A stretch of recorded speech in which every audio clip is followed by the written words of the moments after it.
Hello and welcome to this next video. So what do we have here? We have a Dapol O gauge, which is a 57. This actually is a 57, but they also do the 8750 143 scale O gauge, and this particular model comes factory DCC fitted, which is it like an Imperium chip or something Dapol use. But yeah, just a quick look at the box. They are really robust. I mean, you've got the basic details on the back, the actual model, which gives you a clue as to what is in this box, which I'm quite happy with. And yeah, I do like Dapol's boxes. They are really solid. They are really good quality. So let's get it open.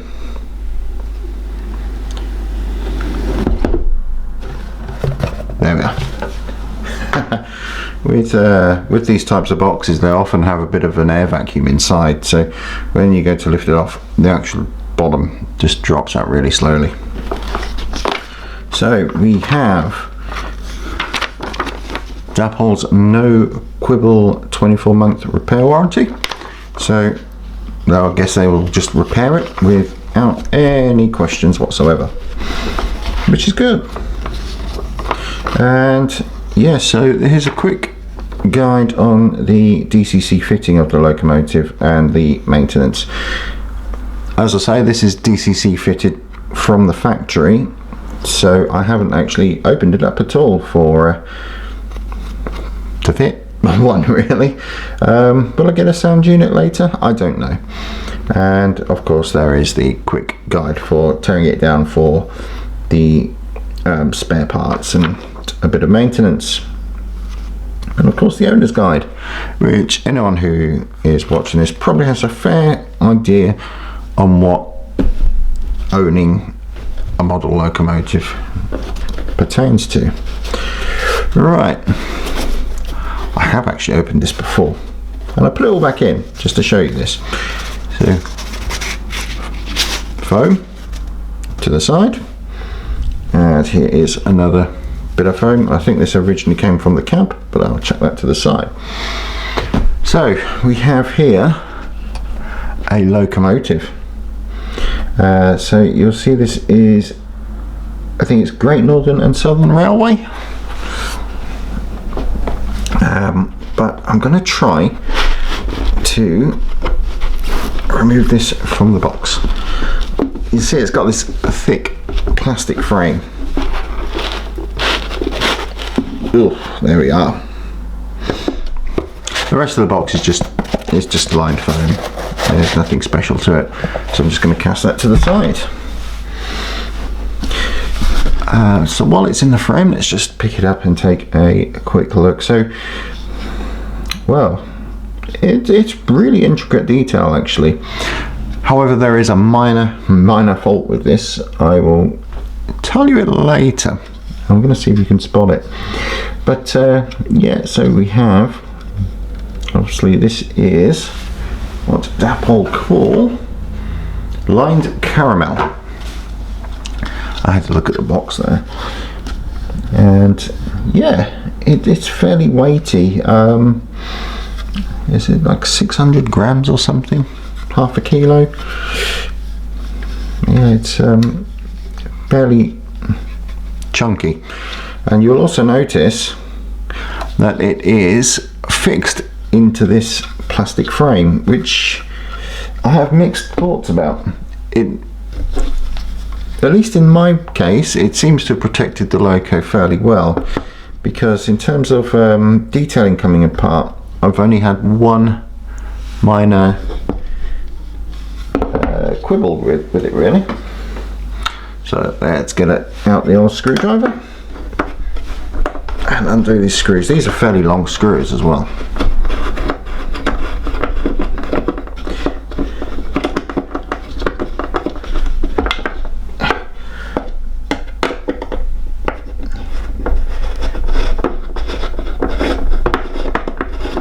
yeah, there we are. So lift that off.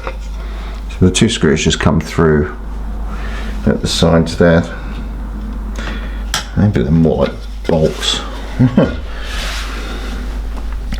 So you can see now the top of the locomotive, and I will probably cover this in a little bit more shortly, but to give you a quick insight, there is of course the coal insert here, and the cab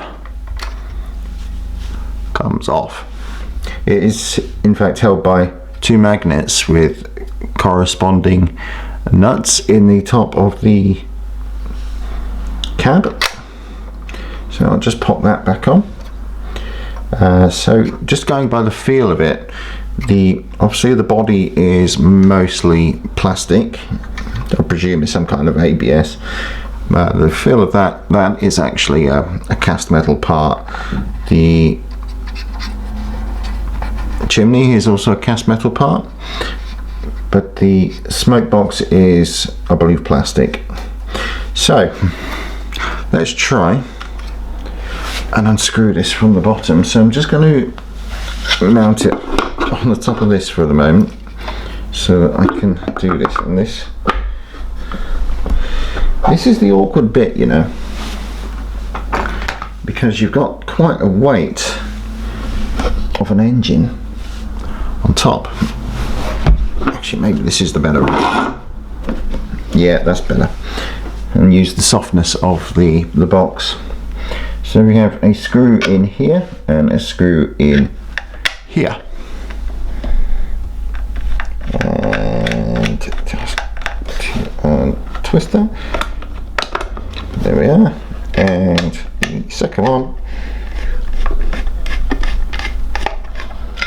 And off it comes, revealing one of the key things with this actually. So while we've got the bottom open, I suppose let's have a look. So obviously you can see that there is a base plate here which is got fairly prominent screws. Now this doesn't bother me actually that much because the engine is very rarely upside down. What is really cool about it is that it has imitation valve kit which actually moves, and of course you've got the other adornments that O gauge has. So you have of course the sprung buffers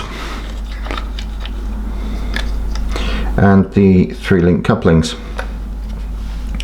So let's just turn it around. Have you spotted the slight fault I have? And yeah, we have a fairly weighted chassis. It does have a flywheel, and as I've said before, this one's DCC fitted already. So what I'm going to do while I can is just bring the cab up a little bit closer so you can just see there's quite a lot of fine detail in there. There's one slightly detracting part, and that's the fact that this has a plastic plate, I don't know the right word, to cover the 2 windows, but on the back, if you can just about see, this is a very awkward angle, it has 2 individual plastic windows. So it's very strange, but it really doesn't actually detract that much from the overall engine. The other cab details is of course the fact that these doors will open and close like so. Well, obviously you got the cab detail there which largely doesn't move, so like the reversing lever and the regulator, that's not really going to move. Okay, so if you've not spotted the slight error this one has, is that the front left coupling rod is slightly bowed. It's It's really strange. It doesn't seem to affect running, but I've written off to Dapol to see if I can get a spare part and swap it out, because other than that, I have had this on the rolling road and it runs really smoothly. So yeah, I was a little bit nervous about the expense and some of the problems I have heard of with some of Dapol's models. Now, you may recall I also have the 08, which I'm really pleased with, so it was a safe gamble for me, and I'm quite happy with this model. So what I'm going to do, I don't have a oval, so I can't really give her a long run, but first of all I'm going to get her on the rolling road so I can just show off one or two of the other little aspects of this model, and then I will get some flybys, I think, with some rolling stock. So we'll be back very shortly. Right, so you can see we've got a change of angle here, and she is on the rolling road, and so let's just get her started. So this is pretty much as the chip is set up out the factory. The only thing I've changed is the decoder address. So here we go, let's just put her up to about half speed. Yeah, so one of the things to remember with this loco is the compensated axle seems to be the center one, which is why it probably doesn't perform as well as it should on the rolling roads which I've got. But either way, she's quite quiet, and yeah, she seems to do the job just about right, really. I've got really no complaints on the running quality. So, and that conrod on the front left hand side, that's not causing any problems with the running, as you can see. Let's just take her up to full speed.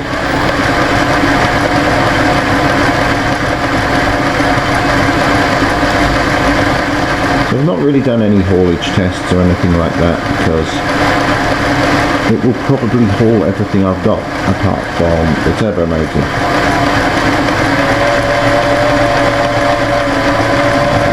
She does need a good run-in.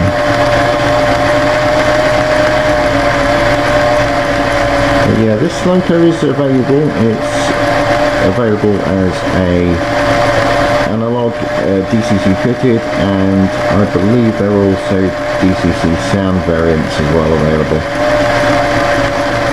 Mine's obviously not the sound variant. So yeah, let's just bring her to a halt. I've got no acceleration or anything programmed for this, so it just kind of drops in speed. And let's just take her up to about half. In reverse, of course.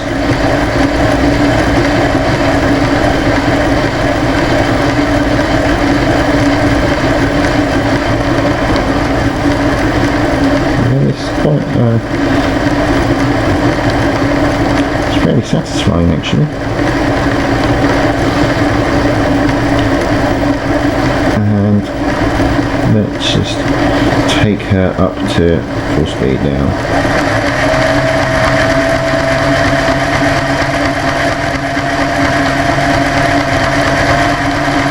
One thing I'm not entirely sure I can do very well, but I will try, and let's try to record the motion in the middle.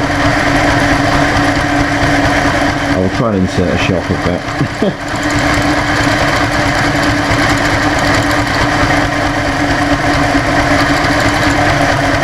Again, she needs a really good run in. Got a bit of a funny sound there. Oh, it's disappeared now. But yeah, let's just bring it to a halt. And the the final party piece, I will just show you right now. Yeah, you can see, I can't seem to turn this off and on, it's always on, but the firebox glow, it's not a fixed glow, it dims and brightens. It's a fairly good effect actually, and it looks quite nice inside the cab with it lighting up the inside. I need to see what this looks like in the dark, but I've not had the opportunity yet, but I think this would be really quite cool. So I'm going to finish this off really with a few shots of her just running past the camera. I hope you've enjoyed this one.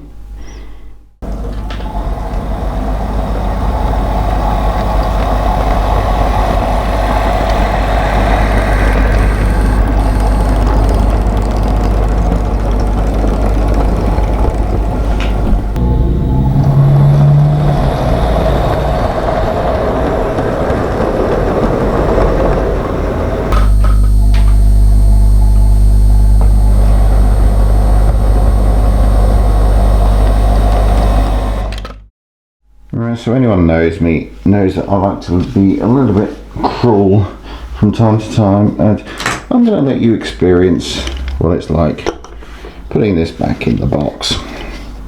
This is pretty much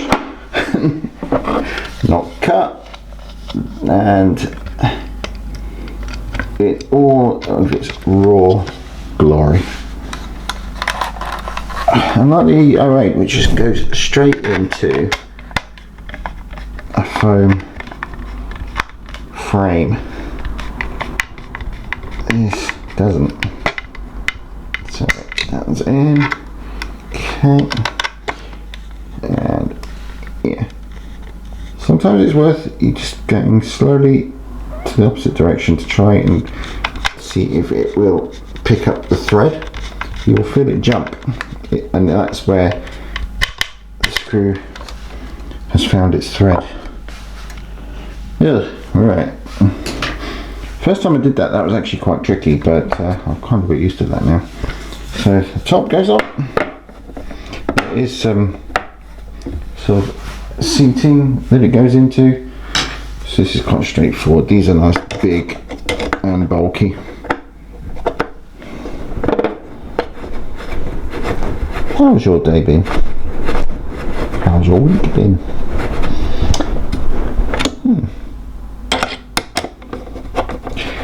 You own one of these panniers. I think the 14X has the same packaging method, but the 08 doesn't, and my Ixion model doesn't as well. Those have both got the sort of